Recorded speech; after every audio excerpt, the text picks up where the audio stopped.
and, said, Ben got a residence, her husband has a residence, he leaves town. He just leaves town. And they find Betty, and they say, oh, Betty was married to so-and-so. And then, we're gonna send Betty this bill. That's not fair. And we've had a case in here that was like that. That's what I'm saying. That is not fair.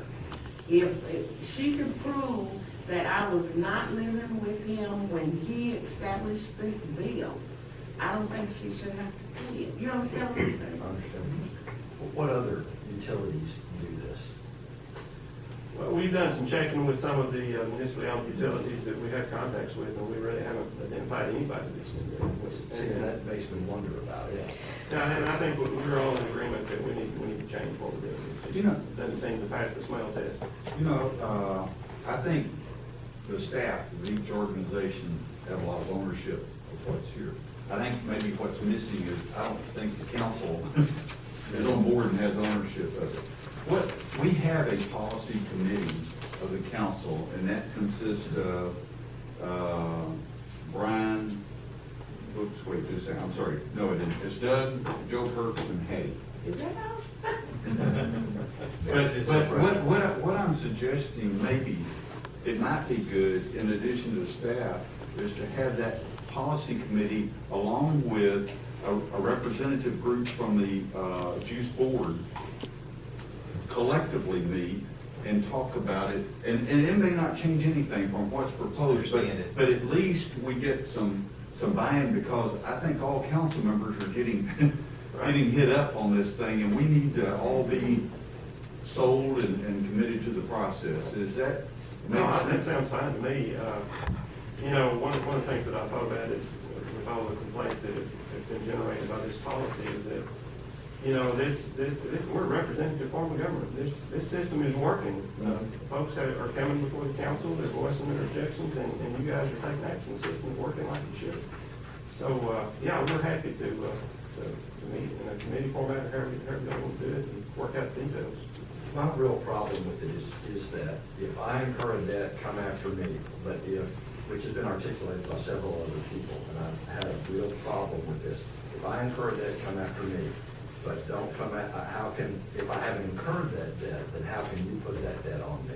And if the rest of the world works like that, as I said, Ford would be doing that,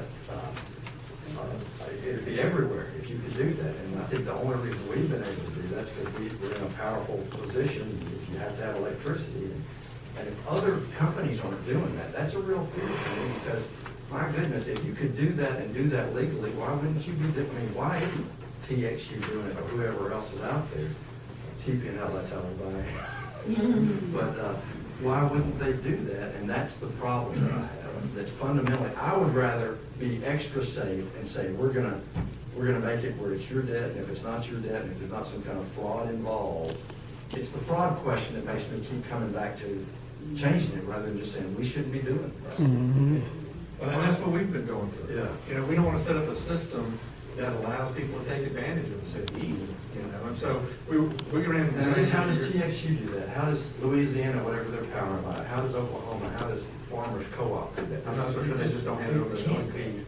be. Yeah, maybe that's what we need to do. Maybe it can't be that we're the only ones who find ourselves in this position, you know.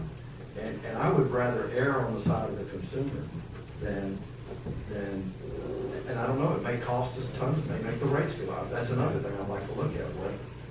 Maybe I'm not educated enough, and I don't know the reality of the business and how many people have affected us this way. It just seems like we should be able to, I'm not ready to vote on this, and I guess I really would like more education on it. I'd like it if the Juice Board has some things I mean, I don't want it to seem like here I am, you know, they'll take care of all this stuff, and we come and just change it, you know, add or later. Well, we have some time, because we have suspended this policy while the council and the board are considering changes to the policy, so it's not being implemented right now. Okay, are you folks okay with doing this, having a council committee? I'm sorry. I just have a couple of things, I don't know, so you're gonna get back to the committee, I know we didn't touch base on. Committee with staff. With staff, okay. Right. And I know we did not touch base on the prepaid bonds, what do you call that company?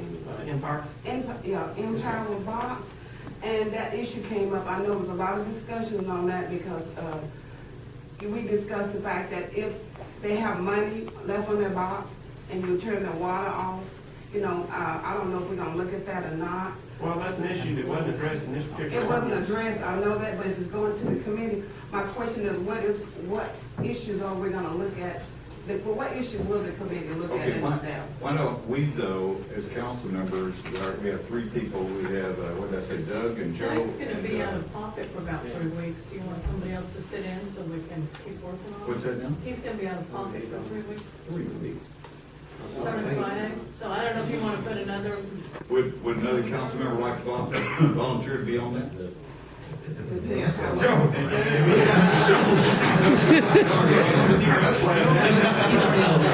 Joe's already on. I can handle it by email. Let me understand what Ben is asking. You're saying they have the Impala box, and they failed to take their water Water bill. bill, and they have time left on the box, and what the policy is now, they will turn off the electricity. And we don't know what's left on the car. Actually, what we do is we disable the card so they They can't disable, recharge. they reload. So it's, Right. whatever's on there will continue to run until it's all gone, and then the electricity will automatically shut off.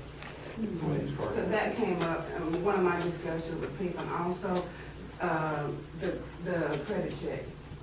I guess that keep coming up,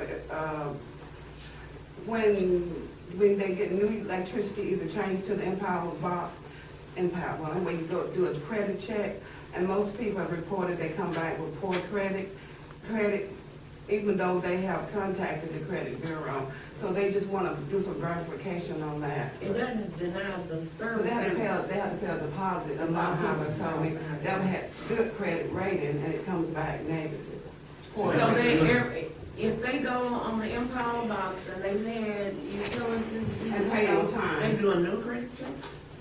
The deposit requirement is very limited on Empire, and I can't tell you exactly what the number is, but that's one of the advantages of Empire is like that.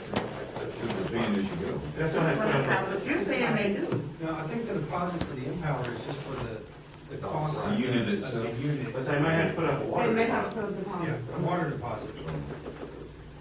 A new one, if they go on to Impala? Sometimes. If they're a new customer, they would. If they're not a new customer and they Okay, go I on don't, to I the don't box, know all of the policy they then. come back and ask for a deposit for water? I just came up with But discussion. that sounds like we want to look at this Yeah. policy. And we need to be looking at water and. And Empower. Also, define, I mean, I looked at it here, but define tampering more clearly. Would you guys consider looking at tampering more clearly? I will just mention that the board is gonna be amending our meter tampering policy. We'll be considering taking action on an amendment to our service policy on the electric meters. We had a clause in the use service policy that if we found a cut meter seal, we presumed that that was meter tampering, and often it wasn't meter tampering. It's where an electrician maybe cut the seal so he could do some work, or a painter took the meter out so he wouldn't get paint on it when he was painting inside the house or something like that, which they shouldn't be doing. They should be calling us and asking us to come disconnect service. But anyway, there's gonna be a change on the next board agenda to talk about that, probably remove that from the presumption of meter tampering. So there's no note or nothing on there, do not touch, something that the builder would know? well, we're also talking about two different things. We have the ordinances and then you have some policies. Yeah, So, you know, they have some policies and we have these ordinances, and sometimes they're not different, but just So stuff we they need to do be and looking stuff at we. theirs and ours together. right? Well, Sometimes y'all get complaints on use service policy. Exactly, and which we don't, you guys didn't adopt, we don't amend. but I think it would be useful for council to understand the due service Right. policy, so when complaints come to the council, and they include water, sewer, land, electric, and cable and internet, that we have a pretty good understanding of the policy. Okay, does someone want Speaking of, to, can I ask this? The 5% and 1%, was it supposed to be the cable also? It included cable. It was already on. In the charter, it doesn't differentiate between cable, internet, and electric. It It just just says. says the system.